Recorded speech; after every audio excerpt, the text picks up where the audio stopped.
Shriat, Kyungye. Hi everyone, welcome to this week's Taekwondo Thursday video. This week we are working on part 2 of the series of core training for spinning kicks. So you'll remember from last week's video that I explained that resistance of rotation is the primary goal of core training. Now we talked about the different kinds of core training. You've got anti-rotation, but you've also got flexion and extension. So there's all sorts of different types of core training. But for the spinning kicks, what we want to do is really prioritize anti-rotation, and that's going to be the focus of today's video. So with that being said, let's look at the first exercise. The first exercise that we need to look at is the Palloff press. Now I do this usually as an isometric exercise as opposed to working. Let me show you what I mean. First, I need to show you this from the side. We're going to be holding a resistance band in your grip, and you need to stretch it out so you're resisting the band rotating you. So I take it in my palm, clasp my hands around it, and I move away just enough to get a stretch. Keep it center line, as in your fists are center line. Keep it your hands shoulder height, and make sure you're not rotating. Check for things like your feet turning, leaning to one side, going very wide in your stance. It should be a challenge enough to be able to hold this for a minute, and then you really feel that you need to change sides or take a break after that.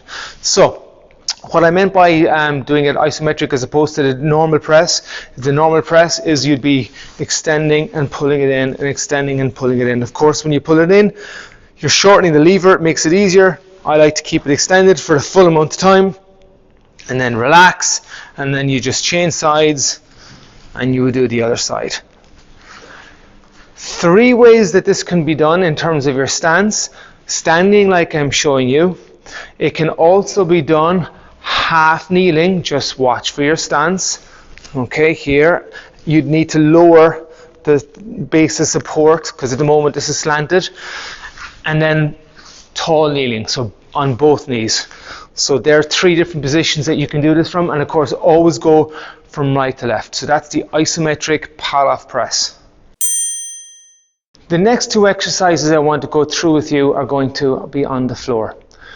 So when we want to work on anti-rotation, one of the easiest ways to do it is to be on 3 bases of support as opposed to all 4. So if I go into a regular press-up position, as you can see, I've got 4 pillars or bases of support here.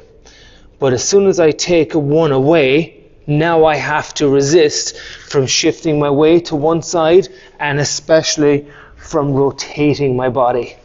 So we're going to do 2 exercises that involve lifting one arm off the ground and forcing you to have support. And I'm going to show you a 45-degree angle first, and then I'll turn 90 degrees. So from here, take a regular press-up position, hands shoulder width, feet shoulder width, and we're going to start off with going hand to hand. And you need to brace your core. Try not to have your bottom up too high or too low. Hand to hand.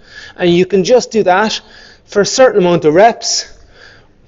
To make it more difficult, go to the elbows, to the shoulders, and to the opposite hip. And I generally recommend do full one round of 8, each hand, each elbow, each shoulder, each hip.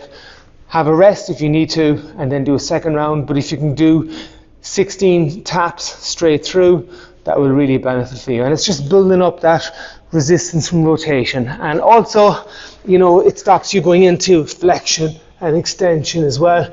If you can actually, I did them in reverse there by accident. If you actually can resist them as well, you'll get all the more benefit for doing that exercise. All right, let's go to exercise number 3.